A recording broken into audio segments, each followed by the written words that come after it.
acá en el Destape Radio. En un rato vamos a hablar de algo que conocimos hace un par de horas nomás, que son unos nuevos supuestos chats filtrados del ministro de licencia, Marcelo D'Alessandro, que sigue de licencia el ministro de Justicia y Seguridad porteño. Ustedes recordarán que fue uno de los que viajó al Lago Escondido, dato comprobado, que después apareció una serie de filtraciones con presuntas conversaciones de él con los que había ido al Lago Escondido, y después van apareciendo filtraciones con más chats de este muchacho, y hoy aparecieron más. En un rato les voy a contar. También vamos a hablar de algo que sigue en este momento, que es la Comisión de Juicio Político a los miembros de la Corte. Pasó de todo hoy. Ahí estuvo el juez Sebastián Ramos, estuvo el juez Alejo Ramos Padilla, y ahora empezaban a desfilar integrantes de la Corte. En un rato les voy a contar detalles. Pero se lanzó Horacio Rodríguez Larreta. Ahora Mariano Beldic va a hablar de eso, van a escuchar el spot, el análisis, cómo viene la interna, etcétera, etcétera, etcétera. Pero a mí me volvió a disparar un pensamiento mirando el spot, porque básicamente su eje es que va a cerrar la grieta. La grieta no tiene que existir más, el problema de los argentinos es la grieta, y dice que los únicos que se benefician de la grieta son los que la inventaron. Y yo me puse a rastrear quiénes habían inventado eso. Bueno, para arrancar, en la Argentina y en los últimos años, la palabra grieta, que tenemos una grieta y que ese es nuestro verdadero problema, fue una palabra que utilizó Jorge Lanata. Abrió, me acuerdo, una de las temporadas de Periodismo para Todos, la abrió y dijo, bueno, el gran problema que tenemos acá es la grieta, ¿no? ¿Por qué lo hizo? No se le ocurrió a él. Lanata trabaja con un montón de guionistas, con gente que piensa, que labura muy bien, y eligieron esa palabra, muy bien elegida, para hacer la nueva versión de la antipolítica, que es que la Argentina no funciona porque hay una grieta ideológica entre dos facciones. Entre una facción que es populista, irracional, violenta, agresiva y autoritaria, que es el peronismo, y una facción que es racional, coherente, que tiene orden, etcétera, que viene a ser Juntos por el Cambio. Y entonces, según la versión lanatesca de la grieta, el problema es que los racionales, Juntos por el Cambio, no pueden hacer las cosas que este país necesita porque los irracionales, los peronistas, que están del otro lado de la grieta y que no permiten que esa grieta se cierre, no los dejan.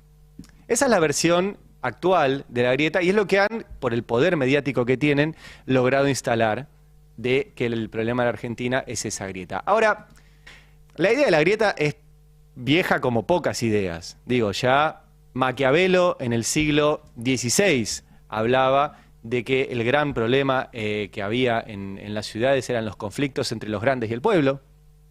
Eso lo retoma años después Marx, y habla de lucha de clases.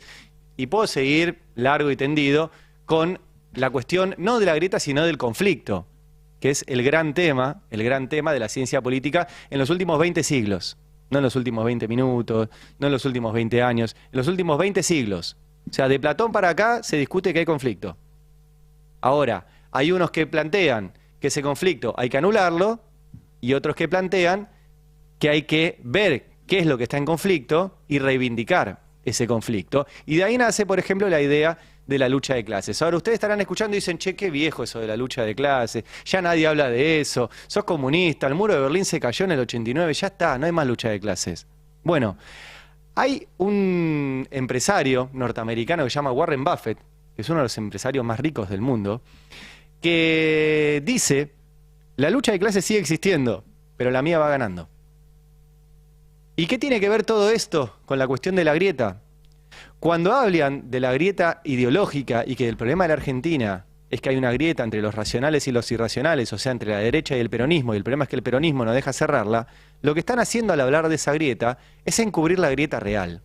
Y la única grieta real que existe y que sigue existiendo es la grieta real entre los ricos y los pobres, entre los que tienen mucho y los que tienen poco, entre los grandes y el pueblo. Esa grieta es la que está absolutamente ausente en los medios de comunicación. Y en esa idea de que el problema es la grieta, también cae, ojo, que también cae sectores del peronismo, que, como también contratan a las mismas empresas de Focus Group que los antiperonistas, les dicen lo mismo. lo que dice la gente es que el problema es la grieta, que ustedes se pelean en todo el tiempo entre ustedes. Entonces salen con el discurso de lo que falta en la Argentina es el diálogo, lo que falta en la Argentina es el consenso. Y pierden ahí su propia identidad, que es justamente que el peronismo vino a plantear conflicto, un conflicto de clases, que efectivamente le planteaba una discusión a aquellos que no quieren dar esa discusión y ese conflicto, y no quieren mostrar la grieta real, que es entre ricos y pobres. Entonces, mi propuesta es no obviamente entrar en un discurso que sea anacrónico o que no se entienda, pero sí poner en juego estas cosas y tener en claro a quién se representa a la hora de dar discusiones.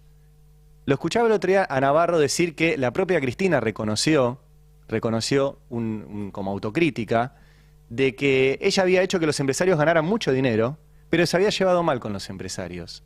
Bueno, esas cosas tienen que quedar claras en el discurso y no caer en el facilismo de que el problema es la grieta entre peronistas y antiperonistas. Tiene que quedar claro el peronismo a quién representa, tiene que dejar en claro que no es antiempresario, pero tiene que dejar en claro que esa lucha de clases, que ese conflicto de intereses y que esa grieta real entre ricos y pobres sigue existiendo. Y esa es la grieta que hay que achicar. No la grieta ideológica. Bienvenida a la grieta ideológica. Y más que un discurso de diálogo, lo que hay que reivindicar en este momento es un discurso del conflicto. Y poner en conflicto las cosas que hay que hacer para que este país mejore. Que viva el conflicto. Un país unido por la radio.